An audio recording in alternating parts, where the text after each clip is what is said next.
Hello students, welcome back to our channel. Students, आज के lecture में हम चैप्टर नंबर 3 स्टार्ट करेंगे, which is matrices.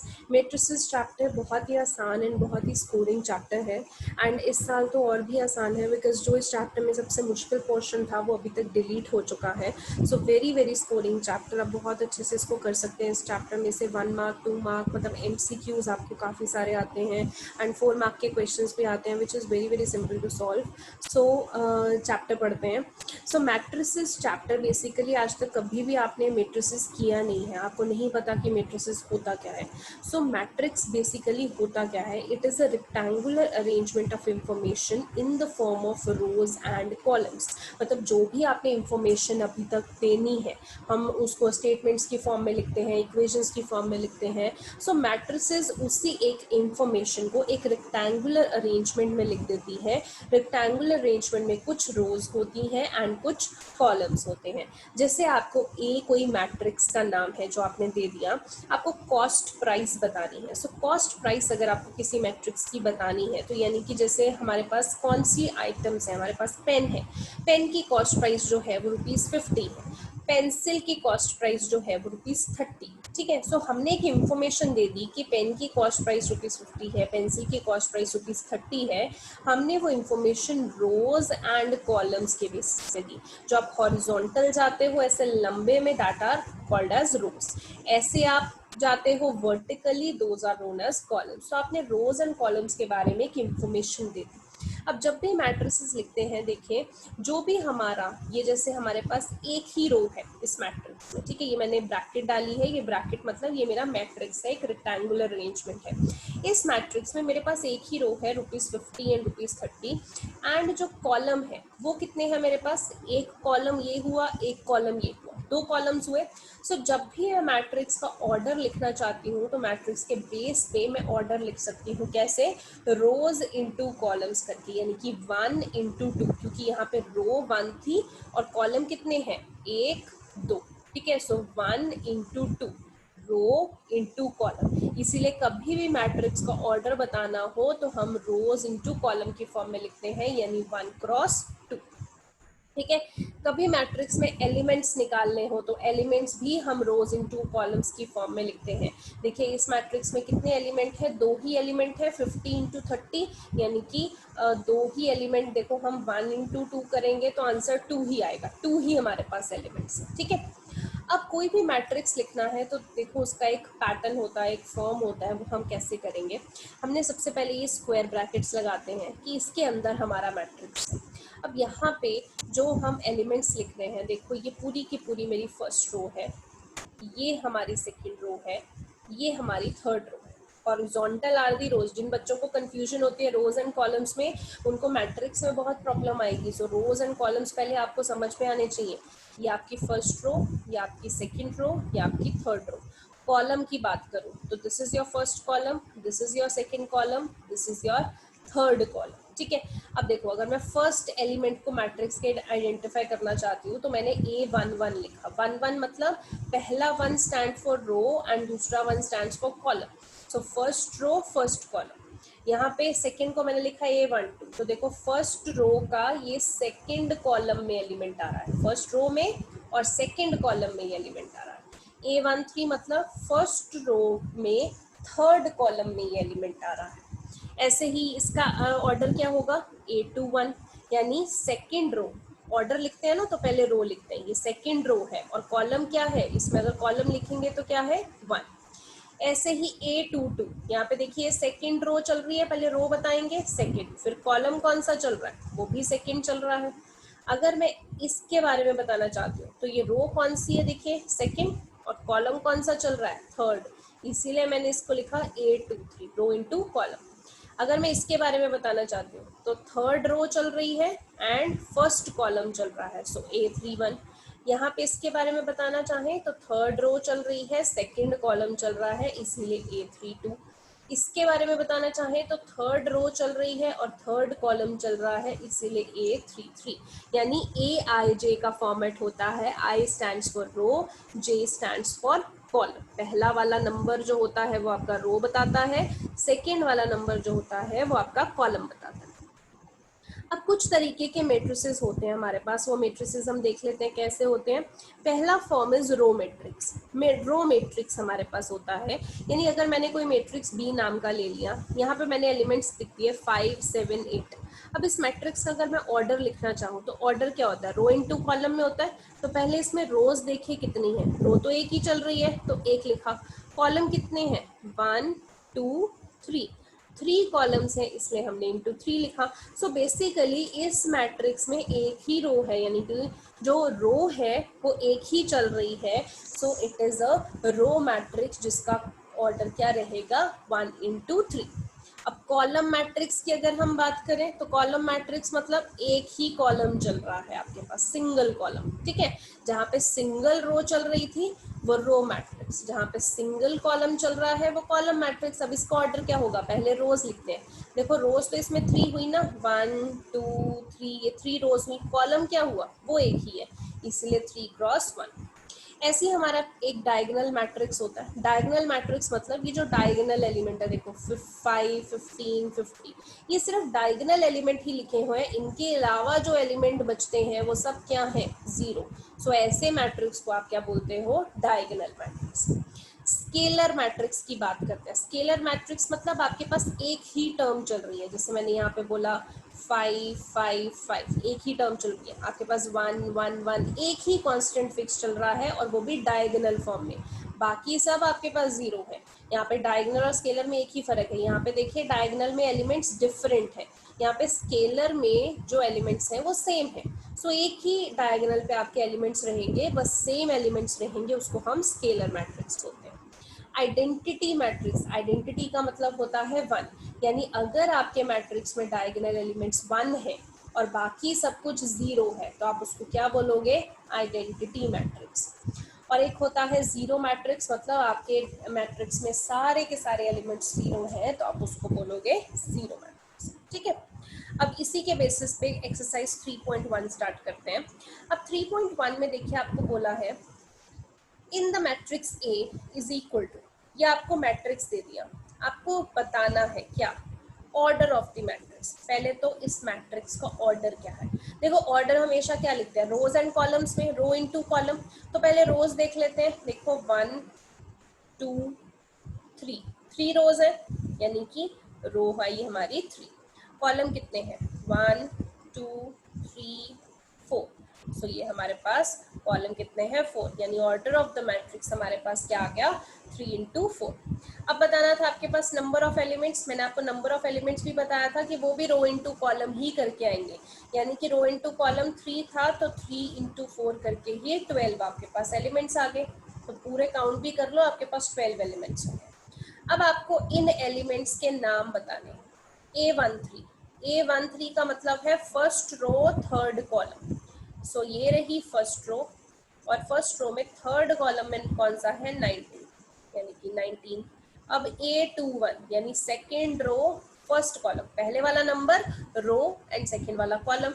So 2 stands for row, first stands for column, so second row first column, ये रहा second row.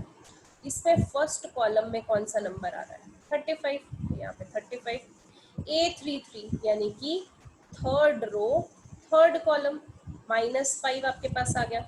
A24 यानी A24 sorry second row fourth column, तो यानी कि 12 आ गया। A23 यानी कि सेकेंड रो थर्ड कॉलम आपके पास क्या आ गया 5/2। ओके, क्वेश्चन नंबर 2 देखिए, if a matrix has 24 elements what are the possible order it can have, what if it has 15 elements।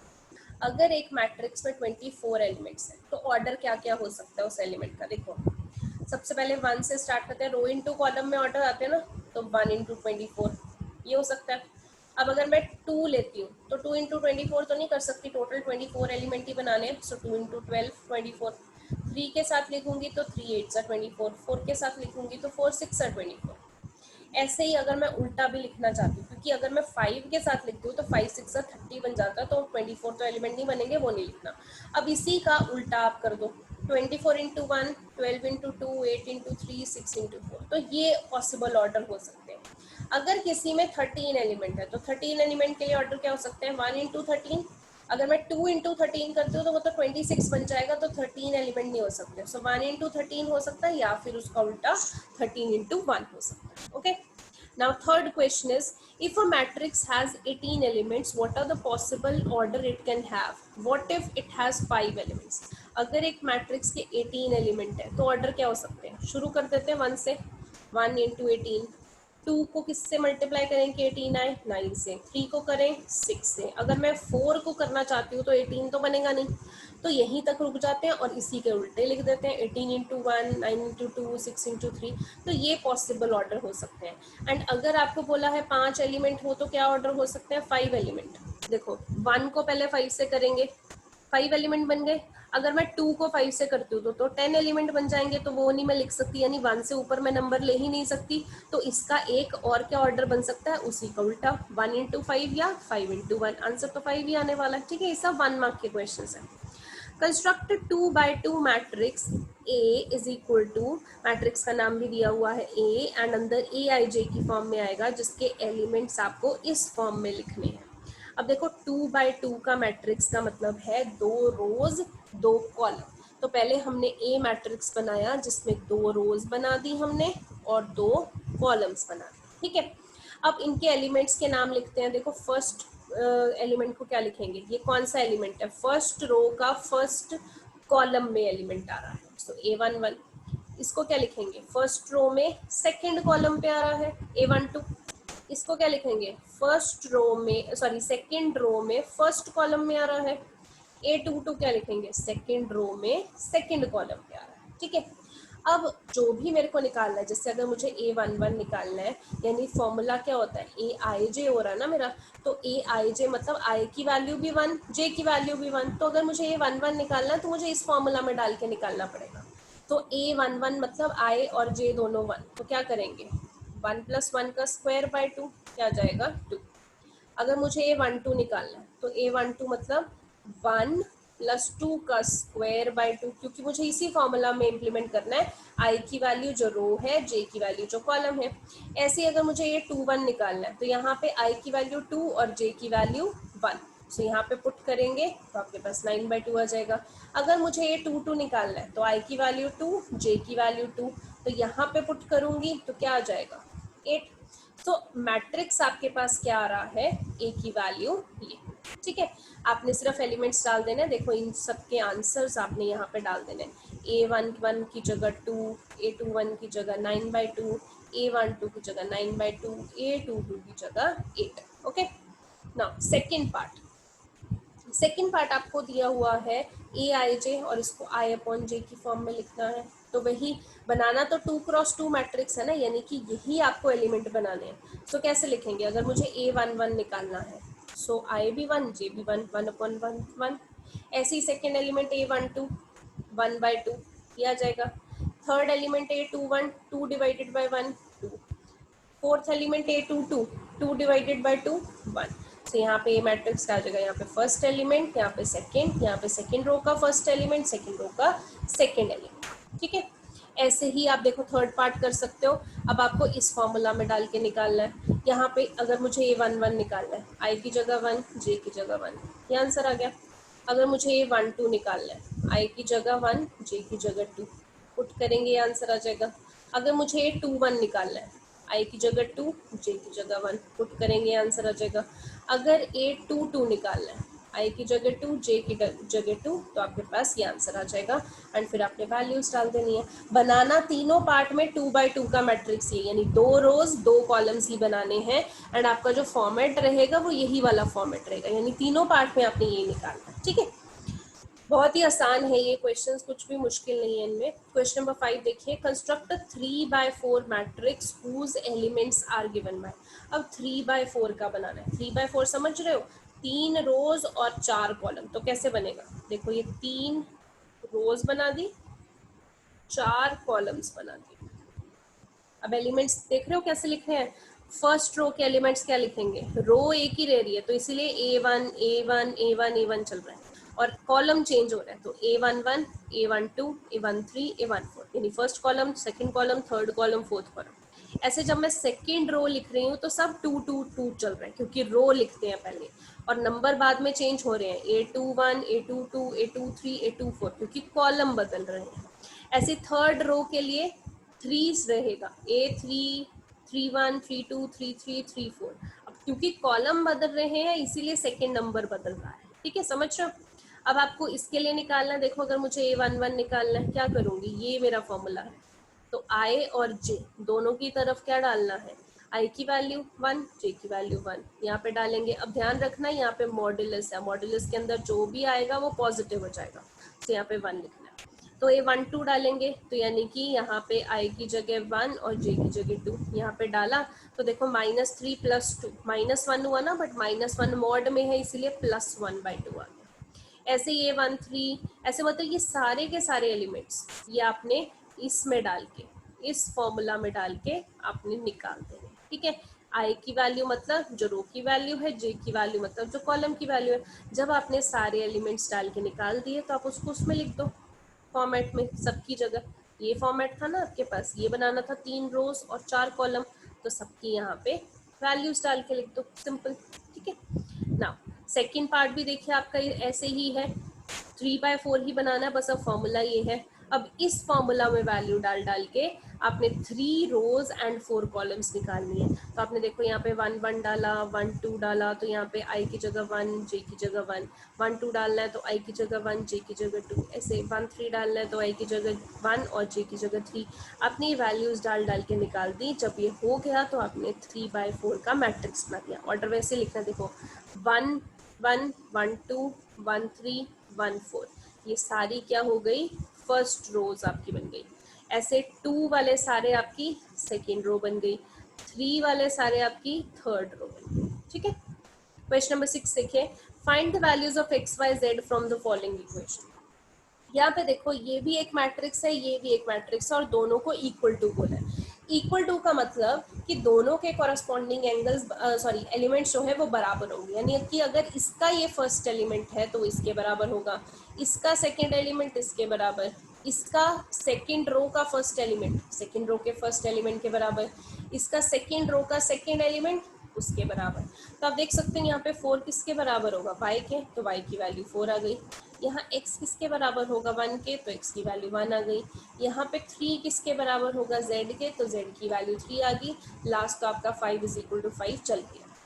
यहाँ पे इनमें भी देखिए ये वाला मैट्रिक्स और ये वाला मैट्रिक्स आपका बराबर है। यहाँ पे ये फर्स्ट रो का फर्स्ट कॉलम वाला एलिमेंट फर्स्ट रो के फर्स्ट कॉलम के साथ होगा, यानी x + y = 6 हो जाएगा। यहाँ पे आप देखिए 5 + z किसके बराबर होगा, इसके 5 के बराबर, तो 5 + z = 5। यहाँ से 5 5 माइनस हो गया, z की वैल्यू 0 आ गई। यहाँ पे आप देख सकते हैं एक्स वाई, यानी सेकेंड रो का सेकेंड एलिमेंट इसके सेकेंड रो के सेकेंड एलिमेंट के बराबर होगा, एक्स वाई = 8, तो एक्स वाई = 8 आ गया।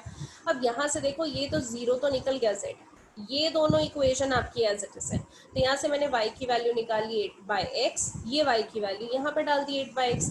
यहाँ पे देखो एलसीएम लिया, x का एलसीएम लेंगे तो क्या हो जाएगा, x² + 8, ये x इधर मल्टीप्लाई हो जाएगा 6x लेफ्ट साइड में माइनस हो गया, तो ये आपकी क्वाड्रेटिक इक्वेशन बन गई। अब देखो इसको सॉल्व करेंगे, कैसे करते हैं, स्प्लिटिंग द मिडिल टर्म।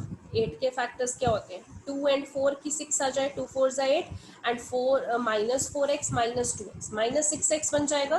तो -6x को मैंने लिखा -4x -2x।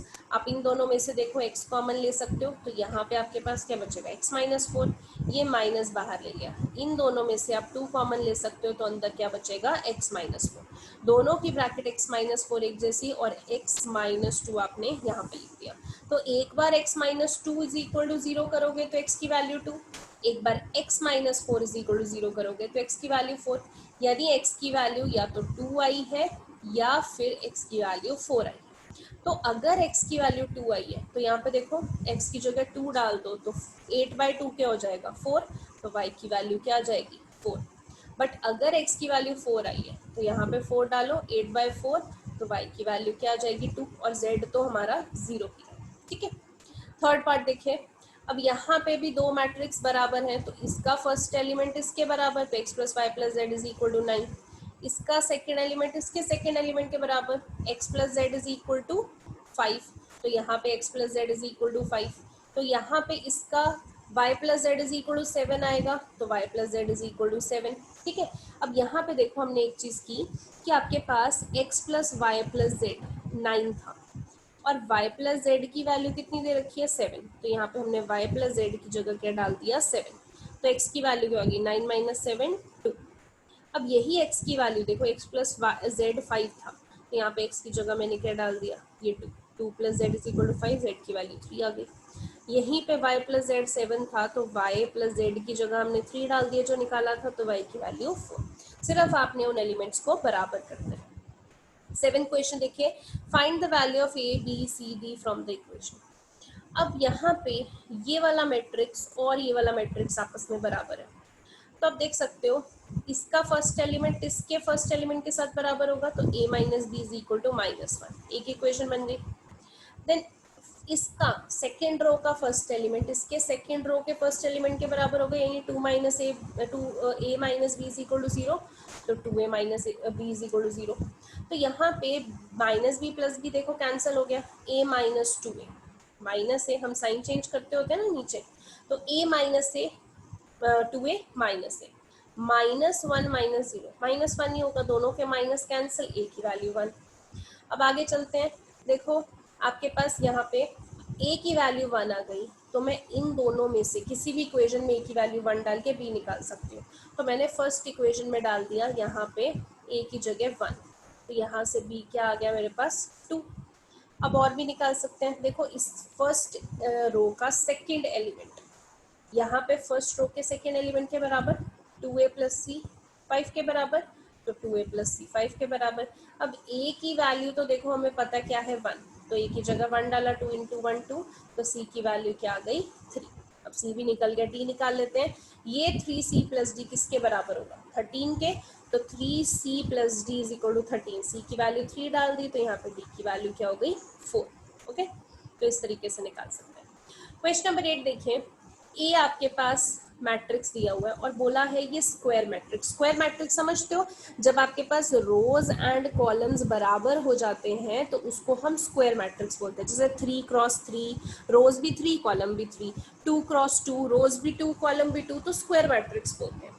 तो आपको बोला कि ये मैट्रिक्स स्क्वायर मैट्रिक्स होगा कब, अगर देखो मैट्रिक्स का ऑर्डर क्या दे रखा है m क्रॉस n, m क्या है रोज, n क्या है कॉलम, सो m क्रॉस n वाला स्क्वायर मैट्रिक्स कब होगा, इनमें से कौन सी कंडीशन होगी कि m क्रॉस n आपका स्क्वायर मैट्रिक्स होगा। तो कंडीशन ये है कि रोज एंड कॉलम जो है वो बराबर होने चाहिए, यानी m is equal to n होना चाहिए, तब वो जाके स्क्वायर मैट्रिक्स बनता है। 9th देखिए, which of the given values of x and y make the following matrices equal।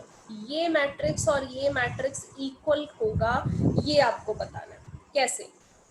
अब इक्वल होगा तो हम चेक कर लेते हैं, देखो इसकी फर्स्ट वैल्यू इसके बराबर होनी चाहिए। यहाँ पे देख सकते हो 5 y माइनस 2 के बराबर होना चाहिए, y प्लस 1 8 के बराबर होना चाहिए, और 2 माइनस 3x 4 के बराबर होना चाहिए। हम निकाल के देख लेते हैं कि क्या आ रहा है। यहाँ पे अगर हम देखें y प्लस 1 8 के बराबर है, तो y की वैल्यू 7 हो गई। ठीक है, अगर यहाँ पे मैं y की जगह 7 डालती हूँ, तो 7 माइनस 2 किसके बराबर, यानी 5 इस 5 के बराबर होना चाहिए, तो ये भी ट्रू आ रहा है। अगर मैं यहाँ पे 3x प्लस 7 जो है आपका वो 0 के इक्वेट करती हूँ, ठीक है, तो यहाँ से x की वैल्यू क्या आएगी -7/3, वो x की वैल्यू मैंने यहाँ पे डाल के देखी -7/3 इसमें x की जगह। तो जब -7/3 डालेंगे, 3 से 3 कैंसिल हो गया, 2 माइनस -7, तो 2 प्लस 7 यानी कि 9, वो किसके बराबर होना चाहिए 4 के, क्योंकि ये वैल्यू इसके बराबर होनी चाहिए ना, बट ये वैल्यू तो इसके बराबर आ नहीं रही, तो यानी कि ये दोनों जो मैट्रिक्स है कि इक्वल नहीं हो सकते। यहाँ पे कोई भी ऐसी एक्स एंड वाई की वैल्यू नहीं है कि हम डालें वो बराबर हो जाए, ठीक है। तो यहाँ पे नॉट पॉसिबल टू फाइंड, क्योंकि हमने देख लिया कि ये एलिमेंट इसके बराबर होना चाहिए, ये एलिमेंट इसके बराबर होना चाहिए, ये वाला इसके और ये वाला इसके, तो बराबर नहीं आ रहे। यहाँ पे y प्लस 1 तो 8 के बराबर आ रहा है, 5 y माइनस 2 के बराबर आ रहा है, बट जब हम यहाँ पे 3x प्लस 7 0 के बराबर कर रहे हैं तो x की वैल्यू -7/3 आ रही है, तो वही वैल्यू जब हमने यहाँ पे डाली तो इसका आंसर 4 नहीं बन रहा है, तो not possible to find. Question number 3, The number of all possible matrices of order 3 cross 3 with each entry 0 and 1 is. अब यहाँ पे बोला कि ऐसे कितने मैट्रिक्स हो सकते हैं जो कि 3 क्रॉस 3 ऑर्डर के हों, यानी रोज भी 3, कॉलम भी 3, और उनमें एंट्री जो होनी चाहिए वो 0 और 1 होनी चाहिए जो नंबर है। तो ऐसे कितने मैट्रिक्स हो सकते हैं? अब देखो 0 और 1 यानी कि दो ही कंडीशन है, या तो 0 आएगा या 1 होगा। तो जब भी आपने ऐसे निकालना है तो एक फॉर्मूला बता देती हूँ, आपके पास दो ही कंडीशन है तो हमने बेस क्या ले लिया 2, और पावर में आपने उस मैट्रिक्स का ऑर्डर ले लेना है। यहाँ पे क्या ऑर्डर दे रखा है? 3 क्रॉस 3, तो यहाँ पे 3 क्रॉस 3 लिया, यानी कि 2 की पावर 9, तो आपके पास 512 आपके पास आंसर आ जाएगा। यानी इतने मैट्रिसेस हो सकते हैं जिनका ऑर्डर ये होगा। ओके, सो ये आपकी फर्स्ट एक्सरसाइज है जो आपने आज कंप्लीट करनी है। Very very simple. सो मुझे नहीं लगता इसमें कोई ज़्यादा डाउट होंगे, तो प्लीज़ इसको एक एक क्वेश्चन को अच्छे से करना। फिर भी कोई डाउट होंगे तो आप पूछ सकते हो। आज के लिए इतना ही। Thank you so much.